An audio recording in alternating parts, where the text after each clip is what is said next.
Kita persiapkan untuk pembacaan brosur untuk edisi hari ini berjudul Larangan Berlebih-lebihan atau Mempersulit dalam Beragama bagian yang ketiga.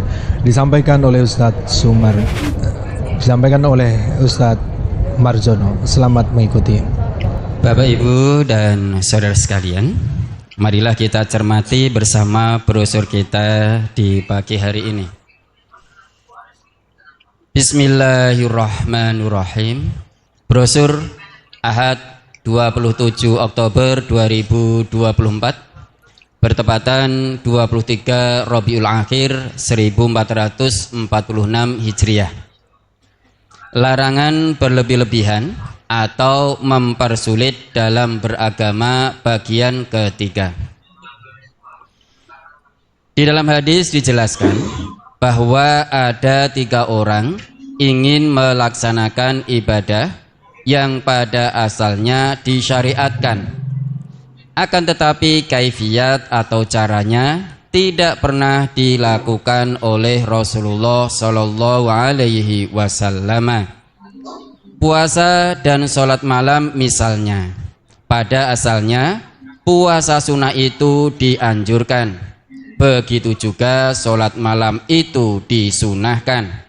Akan tetapi kaifiyat, yaitu caranya dan sifatnya yang dilakukan oleh mereka ini tidak dilakukan oleh Rasulullah Sallallahu Alaihi Wasallam. Bahkan beliau Sallallahu Alaihi Wasallam mengingkari perbuatan mereka. Jadi semata-mata niat baik atau ikhlas tidak menjadikan amal itu soleh dan diterima oleh Allah Subhanahu wa Ta'ala. Namun juga ada syarat harus sesuai dengan contoh yang pernah dilakukan oleh Rasulullah Sallallahu Alaihi Wasallam. Karena amal yang tidak sesuai dengan sunnah Rasul akan tertolak. An Humaid bin Abi Humaidin At-Tawili annahu sami'a Anas bin Malikin radhiyallahu anhu yaqulu jaa salasatu rahtin ila buyuti azwajin nabiyyi sallallahu alaihi wasallam yas'aluna an ibadatin nabiyyi sallallahu alaihi wasallam falamma uhbiru ka'annahum taqalluha faqalu wa aina nahnu minan nabiyyi sallallahu alaihi wasallam qad ghufira lahu ma taqaddama min dhanbihi wa ma ta'akhkhara faqala ahaduhum amma ana fa inni usallil laila abadan wa qala akharu ana asumud dahra wala uftiru wa qala akharu ana a'tazilun nisaa fala atazawwaju abadan. Faja'a Rasulullah sallallahu alaihi wasallam ilaihim faqala antumul ladzina qultum kadza wa kadza ama wallahi inni la ahsyakum lillahi wa ataqakum lahu lakinni asumu wa uftiru wa usalli wa arkudu wa atazawwajun nisaa faman raghiba an sunnati falaisa minni. Rawahul Bukhari. Dari Humaid bin Humaid At-Tawil bahwasanya ia mendengar Anas bin Malik radhiyallahu anhu berkata, ada rombongan 3 orang datang ke rumah para istri Nabi sallallahu alaihi wasallam menanyakan tentang ibadahnya Nabi sallallahu alaihi wasallam. Setelah mereka diberitahu tentang ibadahnya Nabi sallallahu alaihi wasallam, mereka merasa bahwa ibadah yang mereka lakukan itu sangat sedikit. Lalu mereka berkata, bagaimana ibadah kita ini dibandingkan dengan ibadahnya Nabi sallallahu alaihi wasallam? Padahal beliau telah diampuni dosa-dosa beliau yang terdahulu maupun yang terkemudian. Lalu salah seorang di antara mereka berkata, Adapun saya, maka saya akan sholat malam terus menerus. Yang lain berkata, saya akan puasa terus menerus dan tidak berbuka. Yang lain lagi berkata, saya akan menjauhi wanita. Saya selamanya tidak akan beristri. Kemudian Rasulullah Shallallahu Alaihi Wasallam datang dan bersabda, kalian yang mengatakan demikian dan demikian tadi, ketahuilah, demi Allah, aku adalah orang yang paling takut kepada Allah dan paling bertakwa kepadanya di antara kalian. Tetapi aku berpuasa dan berbuka. Aku sholat malam dan aku tidur, dan aku pun menikahi wanita. Maka barang siapa yang membenci sunnahku, ia bukan dari golonganku. Hadis riwayat Bukhari, juz 6 halaman 116. An Anasin anna nafaron min ashabin nabiyyi sallallahu alaihi wasallam sa'alu azwajan nabiyyi sallallahu alaihi wasallam an amalihi fis sirri. Faqala ba'duhum la atazawwajun nisaa. Wa qala ba'duhum la akulul lahma. Wa qala ba'duhum la anamu ala firashin. Fahamidallaha wa asna alaihi. Faqala ma balu aqwamin qalu kadza wa kadza lakinni usolli wa anamu wa asumu wa uftiru wa atazawwajun nisaa faman raghiba an sunnati falaisa minni. Rawahu Muslim. Dari Anas bahwasanya serombongan dari sahabat Nabi sallallahu alaihi wasallam datang menanyakan kepada para istri Nabi sallallahu alaihi wasallam tentang amalan Nabi sallallahu alaihi wasallam yang dilakukan secara sembunyi-sembunyi. Lalu sebagian mereka berkata, saya tidak akan menikahi wanita. Sebagian yang lain berkata, saya tidak akan makan daging. Sebagian lagi berkata, saya tidak akan tidur di atas kasur. Kemudian Nabi Shallallahu Alaihi Wasallam memuji Allah dan menyanjungnya, lalu bersabda, bagaimana keadaan orang-orang itu mengatakan demikian dan demikian? Ketahuilah, aku adalah orang yang paling takut kepada Allah di antara mereka. Tetapi aku sholat malam dan tidur, aku berpuasa dan berbuka, dan aku menikahi wanita. Barang siapa yang membenci sunnahku, maka ia bukan dari golonganku. Hadis riwayat Muslim, juz 2 halaman 1020 nomor 5. An Masrukin qalat Aisyatu Sona'an Nabiyyu sallallahu alaihi wasallam syai'an tarakhasa fihi wa tanazzaha anhu qaumun fabalagha dzalika Nabiyya sallallahu alaihi wasallam fa khataba fahamidallaha wa asna alaihi summa qala ma balu aqwamin yatanazzahuna 'ani syai'i asna'uhu fa wallahi inni la'alamuhum billahi wa asyadduhum lahu khasyatan. Rawahul Bukhari. Dari Masyruk, Aisyah berkata, Nabi sallallahu alaihi wasallam pernah melakukan suatu amalan. Kemudian beliau mendapat rukhsah atau keringanan tentang amalan itu. Lalu ada orang-orang yang menjauhi dari perbuatan itu, mengharapkan agar dirinya bersih. Kemudian hal itu sampai kepada Nabi Sallallahu Alaihi Wasallam. Maka Nabi Sallallahu Alaihi Wasallam lalu berkhutbah, memuji Allah dan menyanjungnya. kemudian bersabda, bagaimana keadaan orang-orang? Mereka itu menjauhkan diri dari sesuatu perbuatan yang aku melakukannya. Demi Allah, sungguh aku adalah orang yang paling mengetahui tentang Allah di antara mereka dan yang paling takut kepada Allah di antara mereka. Hadis riwayat Bukhari juz 7 halaman 96.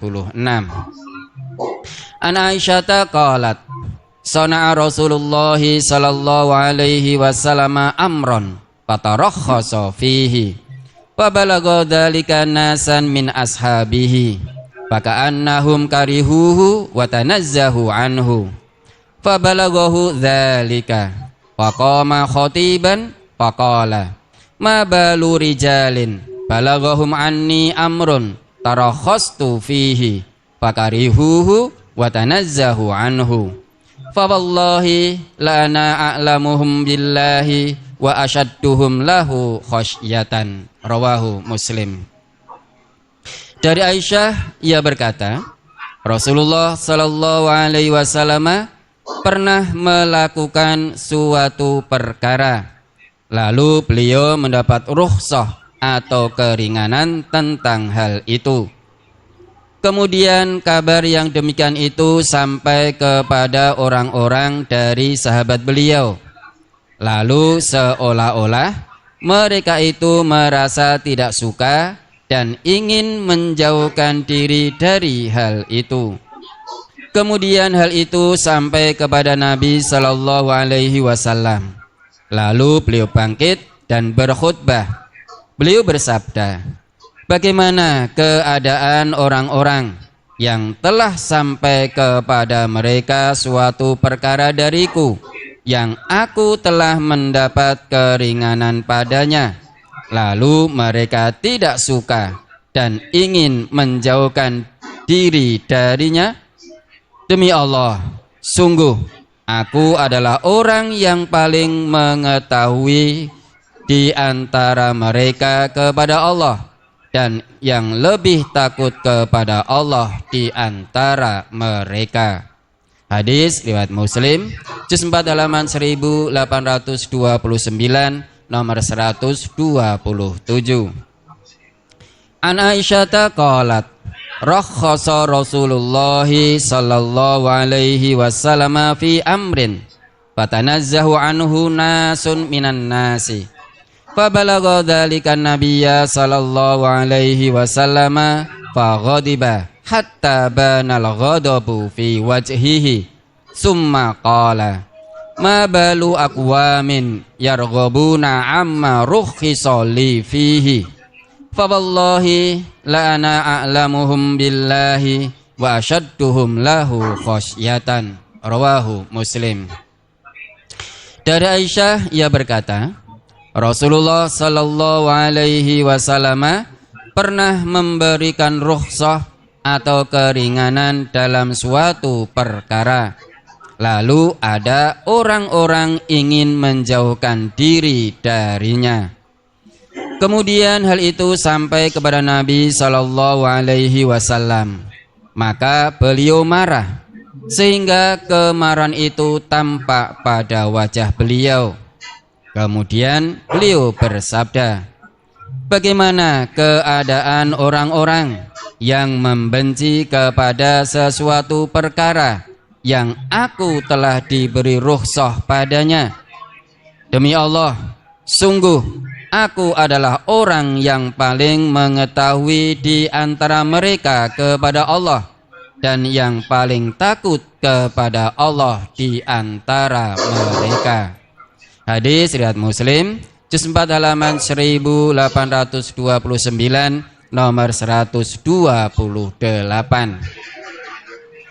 An Abi Hurairah anin Nabiyyi sallallahu alaihi wasallam qala ta'uni ma taraktukum innama halaka man kana qablakum bisu'alihim wa ikhtilafihim ala anbiyaihim fa idza nahaitukum an syai'in fajtanibuhu wa idza amartukum bi amrin fa'tu minhu mastata'tum. Rawahul Bukhari.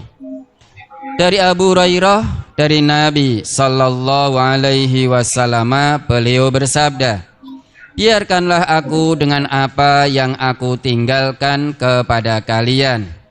Sesungguhnya telah binasa orang-orang sebelum kalian disebabkan dengan pertanyaan mereka. Lalu mereka menyelisihi nabi-nabi mereka. Maka apabila aku melarang kalian dari sesuatu, tinggalkanlah ia. Dan apabila aku perintahkan kalian dengan sesuatu, laksanakanlah semaksimal kalian. Hadis riwayat Bukhari, juz 8 halaman 142. Kana Abu Hurairah yuhaddisu annahu sami'a Rasulullah sallallahu alaihi wasallam yaqulu ma nahaitukum anhu fajtanibuhu wa ma amartukum bihi faf'alu minhu mastata'tum fa innama ahlakal ladzina min qablikum kasratu masailihim wa ikhtilafuhum ala anbiyaihim. Rawahu Muslim. Dahulu Abu Hurairah menceritakan bahwa dia mendengar Rasulullah sallallahu alaihi wasallam bersabda, apa-apa yang aku melarang kalian melakukannya, maka jauhilah hal itu.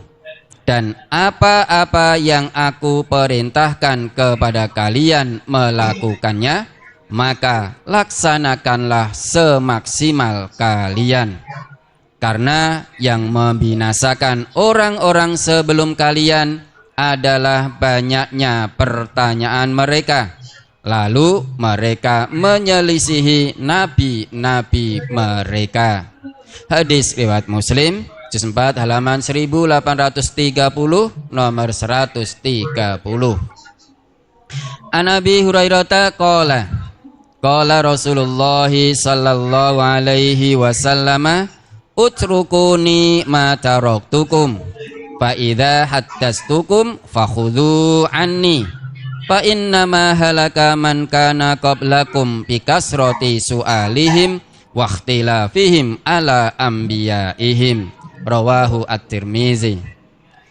Dari Abu Hurairah, ia berkata, Rasulullah sallallahu alaihi wasallam bersabda, biarkanlah aku dengan apa yang aku tinggalkan pada kamu sekalian. Apabila aku ceritakan kepada kamu sekalian tentang sesuatu, maka ambillah dariku. Sesungguhnya telah binasa orang-orang sebelum kalian disebabkan mereka banyak bertanya hal-hal yang tidak perlu ditanyakan. Lalu mereka menyelisihi nabi-nabi mereka.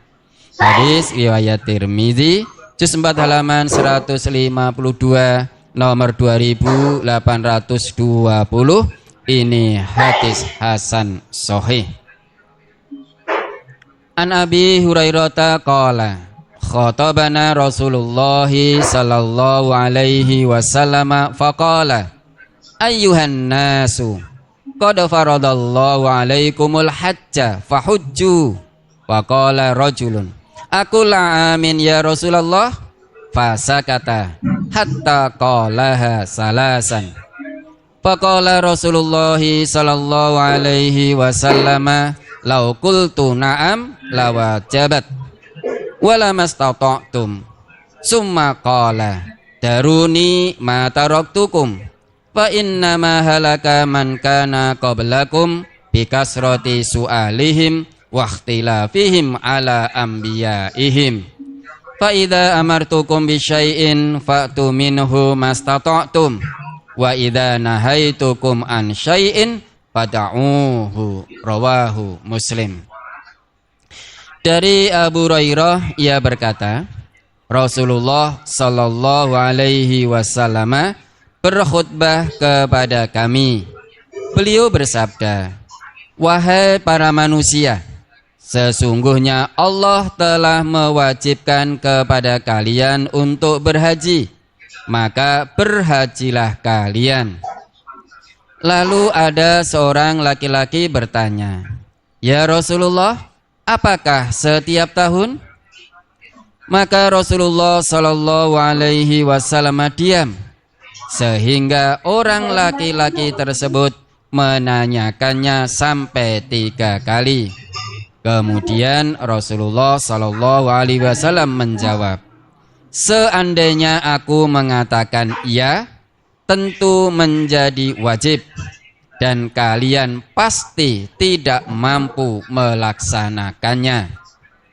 Kemudian beliau bersabda, "Biarkanlah aku dengan apa yang aku tinggalkan pada kalian. Sesungguhnya telah binasa orang-orang sebelum kalian disebabkan banyaknya pertanyaan mereka. Lalu mereka menyelisihi nabi-nabi mereka. Maka apabila aku perintahkan kepada kalian tentang sesuatu, laksanakanlah semaksimalnya. Dan apabila aku melarang kepada kalian tentang sesuatu, maka tinggalkanlah." Hadis riwayat Muslim, juz 2 halaman 975, nomor 412. Dari penjelasan di atas dapat disimpulkan bahwa di antara sebab munculnya sikap hulu adalah: 1. Kebodohan dalam agama.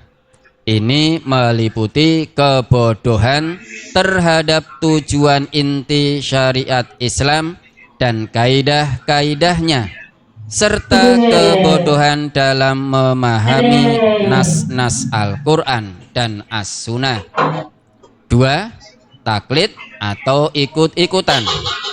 Taklid hakikatnya adalah kebodohan, termasuk diantaranya adalah mengikuti secara membabi buta kepada ulama dan rahib-rahib mereka, mengikuti adat istiadat manusia yang bertentangan dengan syariat Islam, serta mengikuti tokoh-tokoh dan pembesar-pembesar yang menyesatkan.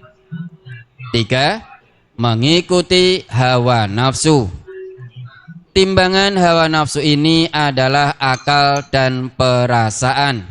Sementara akal dan perasaan tanpa bimbingan wahyu akan bersifat liar dan keluar dari batasan-batasan syariat. 4. Berdalil dengan hadis-hadis lemah dan palsu.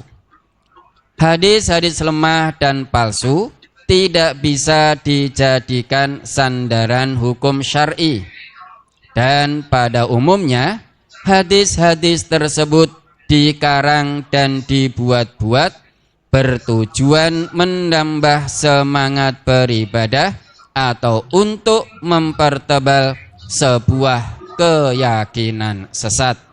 Wallahu a'lam. Selesai. Ya, pemirsa dan pendengar dimanapun Anda berada, demikian tadi pembacaan brosur untuk edisi hari ini berjudul Larangan Berlebih-lebihan atau Mempersulit dalam Beragama bagian yang ketiga, disampaikan oleh Ustadz Marjono.